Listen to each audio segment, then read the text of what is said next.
Imagine going to Mars to look for aliens, but things go crazy. 8 scientists find life on Mars, but one guy, Marco, hides it to take all the credit. The discovery brings a deadly virus, turning people into monsters. Join the adventure as they face secrets, betrayals, and the frightening unknown on the Martian surface. Welcome to the Recap Storyteller. Please watch, enjoy, and subscribe to my channel for more videos. Today I am going to recap the movie The Last Days on Mars. The movie begins in the year 2040, where 8 scientists are sent to Mars to do research. It's the first mission from Earth to find out if there could be life on Mars. They've been there for 6 months, and now they have to stay one more day before going back to Earth. In a Mars car called a rover, scientist Vincent and his friends were sitting. They were taking a biologist with them. Suddenly, a big sandstorm came, but they weren't scared because the rover was built to handle storms. They came out of the storm and found their biologist checking soil samples. She was angry because, despite working hard for 6 months, they hadn't found anything.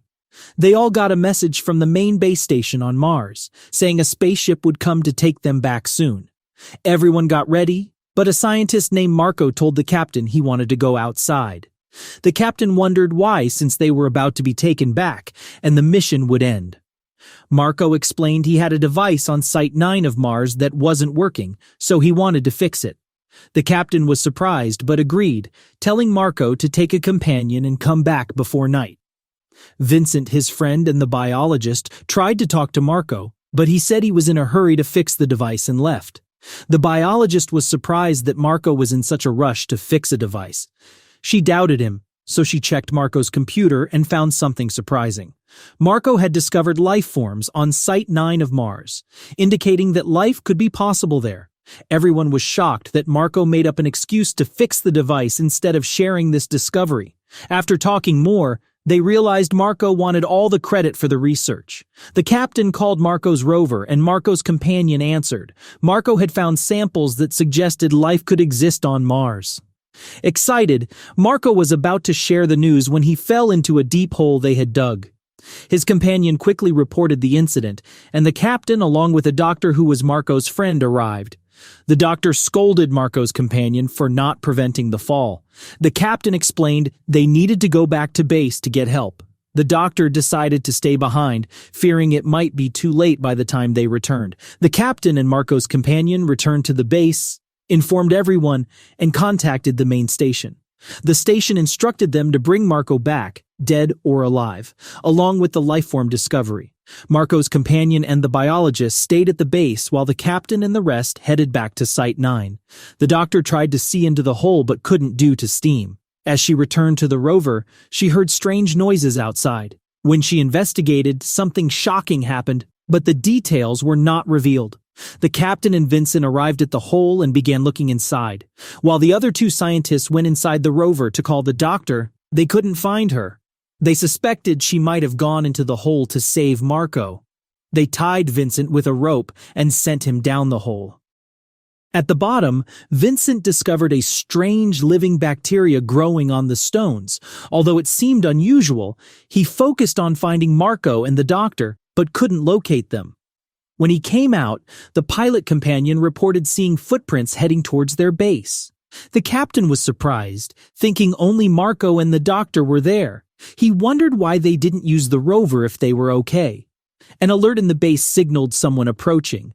The biologist and Marco's companion checked and expected Marco.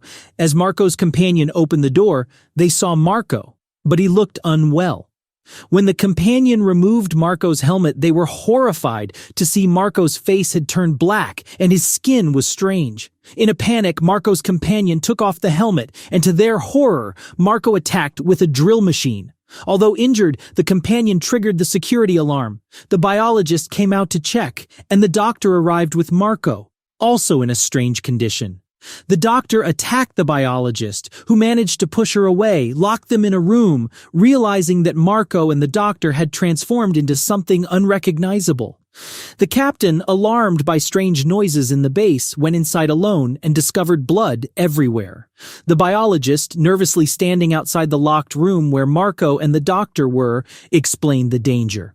The captain, frightened by their condition, urged the biologist to leave quickly. As the biologist left, Marco emerged from the room and attacked the captain. Though injured, the captain managed to escape. When they told others about the situation, nobody believed them until they saw Marco and the doctor through the hole. Due to the captain's severe injuries, they rushed him to a second base, where a doctor attended to him. The captain revealed his worsening condition, forgetfulness, and extreme thirst. When given water, he lost control and attacked the pilot. It became clear that he too was succumbing to the same virus affecting Marco and the doctor. The source of the virus was the bacteria in the hole where Marco fell. Anyone bitten by an infected person would also become affected. Marco likely bit the doctor, spreading the virus. As they tried to free the pilot from the captain's attack, the captain succumbed to the virus and died.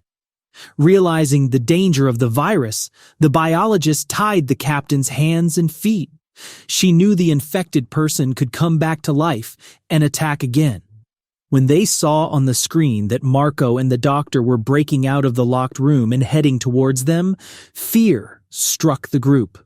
They were not only dangerous, but also powerful. Vincent suggested a plan. He would go to the first room of the basement using an underground pipe. Going through the main area was risky, so he planned to activate the system after reaching the first room. Once in contact with his station, he would update them on the situation to seek help.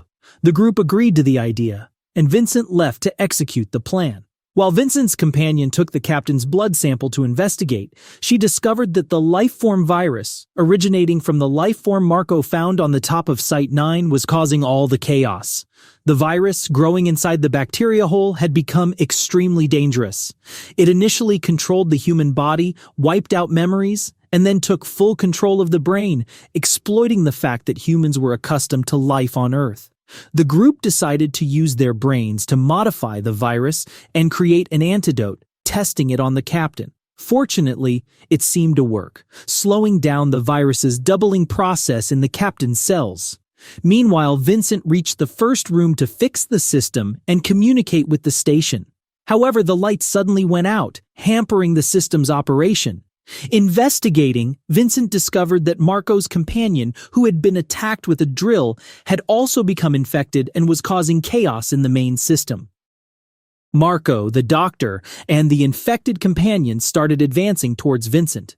In a desperate situation, Vincent's companions made noise to attract him back to their door. The biologist sprayed the antidote on the approaching infected individuals, weakening them and causing them to fall. Vincent managed to return through the pipe just in time, with Marco's infected companion following closely. The biologist, concerned for Marco's companion's safety, instructs them to leave the room. The pilot's companion, waiting at the gate, thinks the biologist is still inside and may be infected.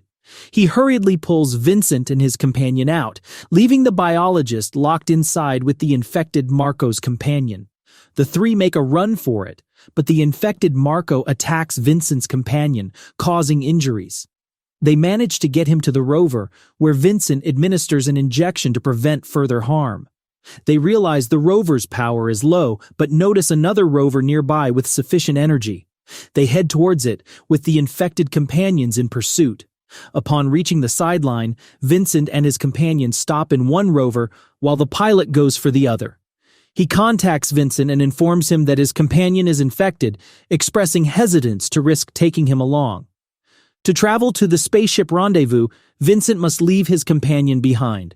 Vincent refuses, stating he won't abandon his companion. The pilot left alone, leaving Vincent angered but determined to continue with his companion.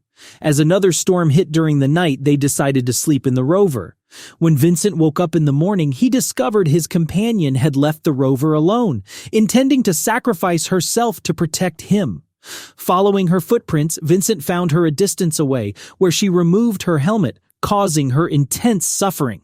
Despite Vincent's efforts to help, she died in his arms. Vincent, grieving the loss, witnessed his infected companion waking up and attacking him.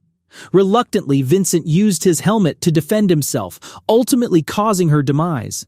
A ship from the main station had arrived to pick them up, and Vincent noticed it from a distance. He also observed his infected companion and the pilot arriving in another rover. Vincent attempted to communicate with the ship, but his voice couldn't reach them due to the distance. He could hear voices from inside the ship, where two people were present. As the infected companions approached the ship, the crew opened the door, thinking they were still alive. The infected attacked, and Vincent heard the screams of the ship's occupants. Approaching the ship, Vincent witnessed the aftermath. Both people on the ship had died, and Marco was among the infected, his condition severely deteriorated with only bones visible on his body. Vincent boards the ship and discovers the infected pilot already present in the cabin. He firmly tells the pilot that he cannot allow him to go to Earth with the virus, just like Vincent's companion couldn't. The infected pilot insists on going, believing they can find a cure on Earth, leading to a confrontation. In the ensuing fight, the pilot attacks Vincent with a knife, causing him to lose consciousness. The pilot resumes control of the spaceship and directs it toward Earth. However, Vincent regains consciousness and from behind tries to stop the pilot. He uses his helmet to injure the pilot, opens the door, and throws him into the sky. With only a few minutes of patrol left in the ship, Vincent sends messages to the main station, expressing deep sorrow over the team's deaths due to the virus originating from the life form. He mentions having a bit of food left and being willing to wait until they arrive for rescue. However, he concludes that he doesn't want to be saved. They came to save him, but he prefers not to risk bringing the virus back to Earth. Have you watched this movie? If you have, let us know your opinion in the comment section. If you haven't, it is a must-watch for you. And please support us by giving us a like and subscribe to this channel. Remember to also click the notification bell to get notified when we drop new videos.